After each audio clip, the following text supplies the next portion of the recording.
দেখছেন বিস club biscuit presents প্রবাস কণ্ঠ প্রাইম নিউজ। মালয়েশিয়ার জোহর বারু ভিত্তিক একটি নির্মাণ প্রকৌশল প্রতিষ্ঠান এস্টার ভিশন এসডেন বিএসডি প্রায় 50 জন অভিবাসী শ্রমিকের বকেয়া বেতন পরিশোধে প্রতিশ্রুতি দিয়েছে।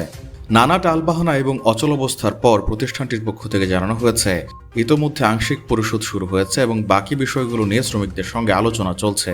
প্রতিষ্ঠানটির মুখপাত্র ল ইউক হুই বলেন, কোম্পানিটি দায়িত্বশীলভাবে এবং মালয়েশিয়ার আইন অনুযায়ী সমস্যার সমাধানের প্রতিশ্রুতিবদ্ধ। তবে অভিযোগকারী শ্রমিকদের দাবি এখনও তাদের বকেয়া বেতন পুরোপুরি পরিশোধ করা হয়নি। প্রায় 50 জন বাংলাদেশি শ্রমিকের পক্ষ থেকে এমডি রুবেল নামে পরিচিত এক শ্রমিক জানান তাদের 3 থেকে 8 মাসের বেতন বকেয়া রয়েছে। মালয়েশিয়ায় থাকেন, আন্তর্জাতিক কর্মপরিবেশে স্মার্ট ও সফল ক্যারিয়ার করতে প্রস্তুত, তবে আপনাকে খুঁজছে প্রাণ মালয়েশিয়া।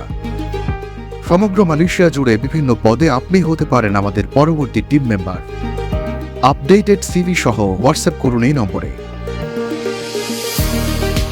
রুবেল বলেন, দীর্ঘদিন বেতন না পাওয়ায় তারা দেশে থাকা পরিবারের কাছে অর্থ পাঠাতে পারছেন না, এমনকি মালয়েশিয়ায় আসার জন্য নেওয়া ঋণও পরিশোধ করতে পারছেন না। তিনি জানান, গত বৃহস্পতিবার একদল শ্রমিক রাজ্য শ্রম দপ্তরের সামনে জড়ো হয়ে পুনরায় অভিযোগ দায়ের করেন।